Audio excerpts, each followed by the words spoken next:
Can you get an Infernal Cape?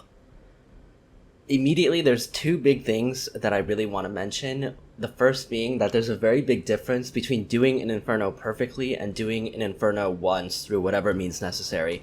I think a lot of people fall into this trap where they watch their favorite streamers or other people do the Inferno who are very good, and they look at that and they say, wow, that looks so hard, I'd never be able to do that. But you gotta remember, you're not trying to do the Inferno perfectly, you're not trying to speedrun it, you're not trying to flex to your viewers, you're just trying to do an Inferno however you can to get one cape, and that's a very big difference.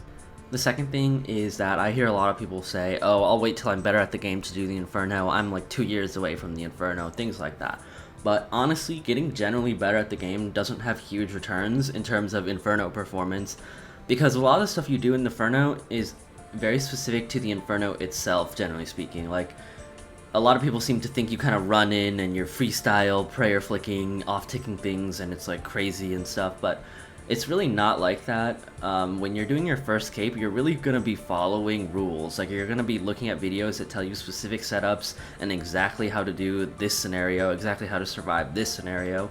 It's not really like you're just running in there and freestyling and using your skill at the game to help you. Like, a lot of this stuff is very specific to the Inferno itself. Now, the first big thing I want to talk about is gear. Even though gear isn't part of the mechanical difficulty of the Inferno, I feel like a lot of people still stop themselves because they think, oh, I need better gear to do this, or like my gear is not good enough. So let's just get straight to the elephant in the room. The TBow is really not required in the Inferno. Yes, it obviously makes it easier in the sense that it makes you kill certain enemies in the Inferno faster, and some of them like kind of significantly faster, but generally speaking, it's not really as big of a deal as people make it out to be. To put it in perspective, comparing to the BoFa, it saves you about 6 seconds on a Major, 6 seconds on a Jad, and 14 seconds on Zuck, although to be fair, it'll probably be actually more than that on Zuck. But generally speaking, like, if you can deal with a Major for the 36 seconds it takes you to kill it with a TBow, you can probably deal with it for the 42 seconds it takes you to deal with it with a BoFa.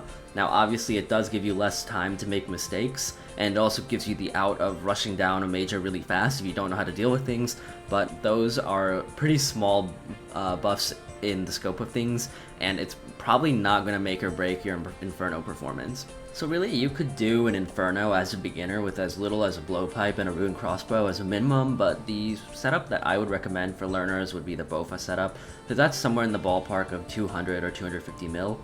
And if I had this BoFa setup and I was thinking of my next upgrade and I could choose any upgrade in the game regardless of price, it might not even be the TBow. I might choose a Kodai over that, because being able to more consistently one-shot the Nibblers will make your Inferno a lot easier than being able to, you know, kill a mage a little faster. So I'm not really exactly sure on which one is better, but it might not even be the TBow.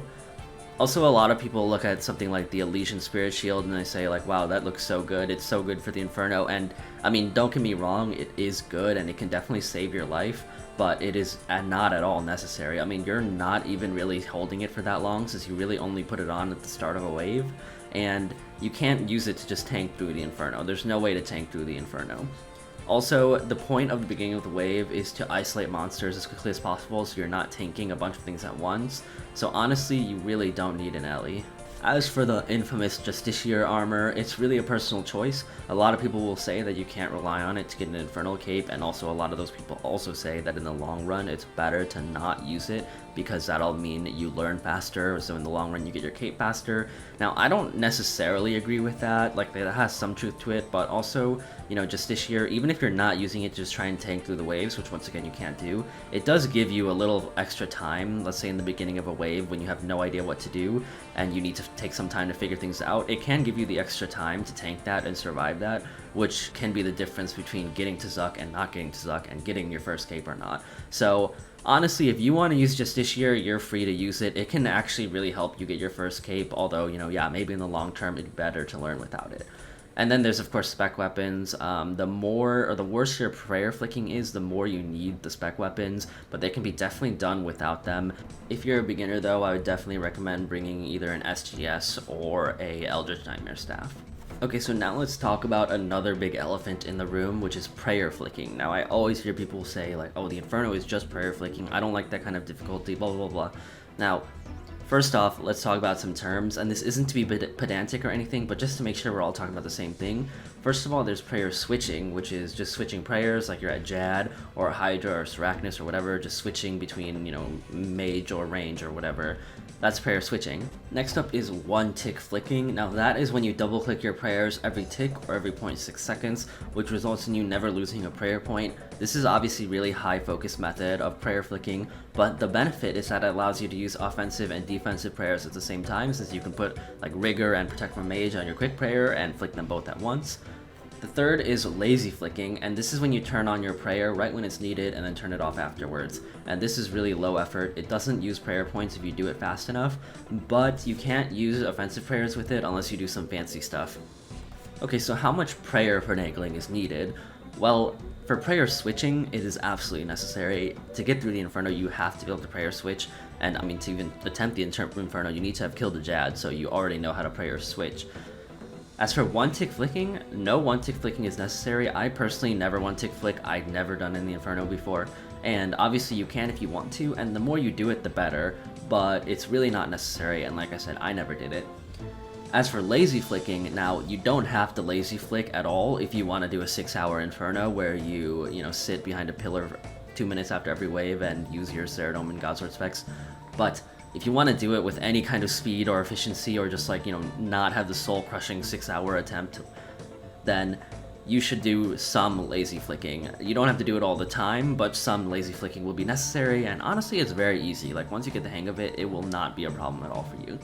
Now, another important point that I mentioned earlier, you're not manually off-ticking things or doing some insane prayer switching setups. You're just doing exactly what you're taught in the videos. You're just gonna follow some guidelines, follow some setups, and it's not gonna require any creativity or insane skill on your part. The only exception to that is if a melee comes up to you and starts annoying you, and dealing with the melees is one of the really hard parts of the Inferno, but generally speaking, you're gonna be trying to use corner safe spots and using the pillar to block it off in order to avoid dealing with it until after you've killed major enemies. So that's a more reliable method. You really don't want to be off-ticking it or trying to flick it that much if you're a beginner. The more experience you get, the more you can do that, but as a beginner, just stick to the basics. Okay, so let's spend a bit of time talking about the Inferno waves and how difficult they really are. Now, the first thing I said, which I've said earlier, is that you don't need insane solves to get through the waves. Like some people, they see these really crazy solves, even in guides of the Inferno, and they're like, oh, is that what I need to be doing to get through? And the answer is no. I mean, I'm playing some of my Inferno footage in the background, and you'll see some of my terrible jank solves, and you can laugh at them and be like, wow, I can't believe this guy got his cape. I got chanced many times. But honestly, when you're in max gear, you're pretty tanky. It's actually kind of hard to die sometimes if you're just tanking a blob every now and then. So you can get through the Inferno with some pretty bad solves. You don't have to be perfectly solving every wave. Also, pretty much every wave in the later stages of the Inferno, or many of them, you can rely on just running to the magic tile, which is the most northeastern part of the pillar, and that tile will save you so much trouble. It sets up monsters under the pillar in such a nice way. Of course, you can always run to the south pillar if you have no idea how to solve the wave. Just turn on your Protect from Mage, your Augury, and start brewing and running. That's a pretty bad way to solve a wave, but it can save you in situations where you really have no idea what to do. And just in general, you want to be isolating monsters as fast as possible. The goal at the start of the wave, run to a spot where the least amount of dangerous things are attacking you, and then figure out what to do. And also, don't be afraid to let things respawn. In later waves, you generally want to kill the mage first so that it doesn't respawn all the other monsters in the wave. And, especially when you're speedrunning, that's obviously very important. But when you're just trying to get your first cape, you can just kill things. Don't worry about it. You're not trying to beat any records. Just kill things if you really can't deal with them, and let the mage respawn them. You have setups for how to flick them, so it's not a problem. Also, once you really get more familiar with the Inferno, you'll really realize that there's only a few waves that are truly very difficult. That's wave 63, for example, or double blob waves especially. So on those waves, you can pre-pot up, use a Bastion, use Augury for those waves, and that will increase your chances of survival by quite a bit. And a big part of how good you are at the Inferno is how you deal with the blob and melee. Those are what you really want to focus on, figuring out how to trap the melee in different situations, figuring out how to flick the blob. And one of the big things I see people do, which I personally think is very wrong, although maybe some expert Inferno people can disagree with me, I really hate when people kill the blob early in the wave. Like, yes, the blob is kind of easy to kill, but it's split into 3 little blobs, which are much harder to deal with, and although they won't KO you, they do a fair bit of damage each in their own right. So, and you know, once you kill it, if the mage respawns it again, you have to deal with that again. So honestly, I really don't like when I see people kill the blob really early in a wave. But like I said, I don't know everything about the Inferno. Maybe some people out there will disagree with me.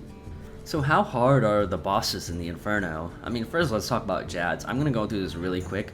A single Jad is no problem. You've done the fight caves. You should not be struggling with single Jad except for nerves. As for triple Jads, I think triple Jads is all nerves. I mean, I'm not the first person to say this. I've seen a lot of other people say this, but I think it's very true, even if it's a little cliche at this point. Killing 3 Jads is the same as killing 1 Jad.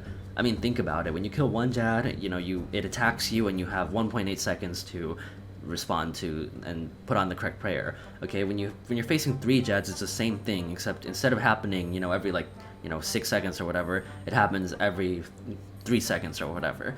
So honestly, and I know I got those numbers wrong, but that's the gist of it. I mean, you still have the same amount of time to react. You just have to react to them, you know, in quicker succession. So the biggest tip I can give you is when you see your Jad attack, switch your prayer and immediately put your eyes on the next one and keep focused. You know, if you keep focused and you keep your nerves down, which I know is easier said than done, it's really no problem. Okay, what about Zuck? Zuck is not really that hard.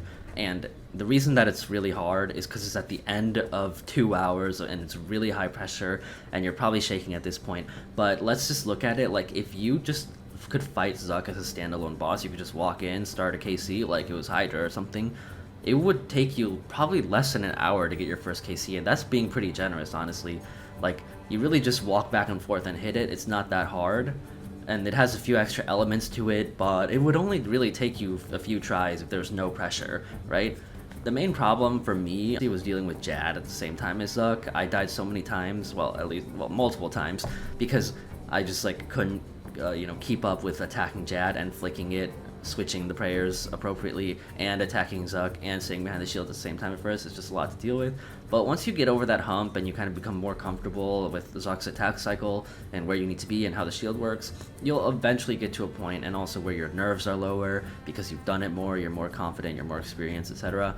You'll get to a point where you can just deal with Zuck, and you'll realize that honestly the harder part of the Inferno is the waves. The biggest piece of advice I can give you if you're panicking, if you're going crazy, look at the shield, stick to the shield, stick to the safe spots. That's all you gotta do. Even if everything is going crazy, even if you can't even attack, you're not focused enough to attack the Zuck, you can just keep walking back and forth with the shield, it'll never hit you.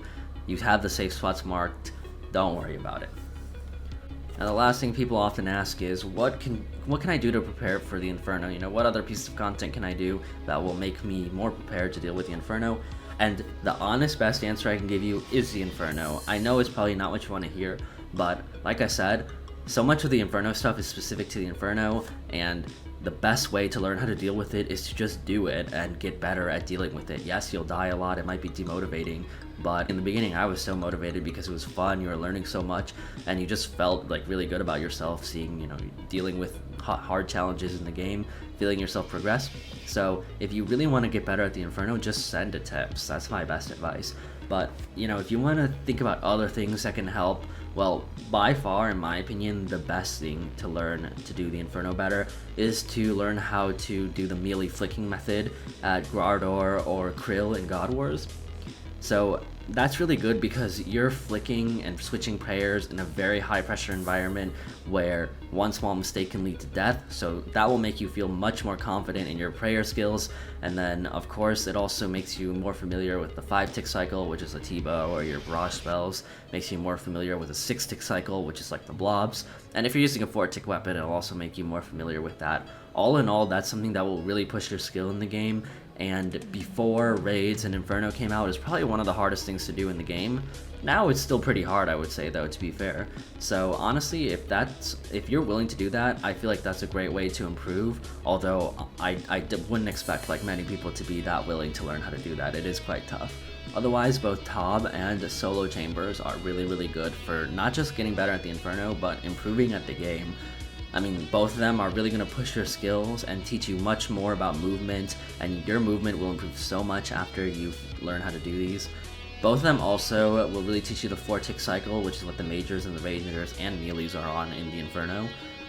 Because, you know, TBow, you have Zarpus, and Verzik, almost forgot her name for a second, where you're both working on a 4-tick cycle, and then for solo chambers specifically, you know, a lot of it revolves around a 4-tick cycle when you're doing the mage method, and also 4-0 or 4-1, sorry, things like that. So those are both ways that will really improve you in both the game and the Inferno, although it's not extremely directly applicable. You will probably find that it helps you some. If you want to do something a lot more chill though, honestly the way I became much better at the 4-tick cycle is that I would go and flick Piety, lazy flick Piety on my Slayer tasks with a whip or with a decent even. So that's a really chill way to do it. You can just go on a Slayer task and just start lazy flicking. You want to try to get to the point where you're turning your prayer on as short as possible, not losing any prayer points but still getting the effect. There's no stakes, there's no pressure, you can do it as long as you want or as little as you want. So that, in my opinion, is a really good way to learn. Also, you could do fight caves, but you're not really going to learn that much from fight caves unless you're really trying, because the monsters don't hit that high, so you can just kind of tank them. So unless you're really trying to go out and flick and switch and all that, it's not really going to help you that much. It will give you some more Jad experience though if you're nervous with that, and on that topic you can also do the double Jad challenge after you've done the fight caves, and that will give you a little more experience, especially with dealing with multiple Jads at once, which might be scary for a lot of people. So to wrap this all up, you can probably get an Infernal Cape. Honestly, it's not as hard as you think it is. But I also do have to say, if you're doing Inferno attempts and you just hate your life, please stop. +4 strength bonus really isn't worth hating the game or yourself. Try to have fun with it, try to learn. One good piece of advice I have is to do max 1 good attempt per day. It's not my rule, a lot of people have done this, but it really gets tilting and demotivating when you're doing multiple runs a day and you just like get worse and worse and just die in really stupid ways. So just limit yourself, don't go too hard. And honestly, if you really are not enjoying it, just go with your cheese cape. You know, some people might make fun of you. In my experience, it's honestly pretty rare that I got made fun of, because I was running a max cheese cape for a while. So it never bothered me either, because you gotta remember, the people who are smack talking you about this are always either worse than you, just playing with you, or they're people who base people's self-worth on how good they are at RuneScape. So are you really that concerned with it? I mean, in my opinion, you really shouldn't be. So yeah, just make sure you're still enjoying yourself, and good luck getting that cape.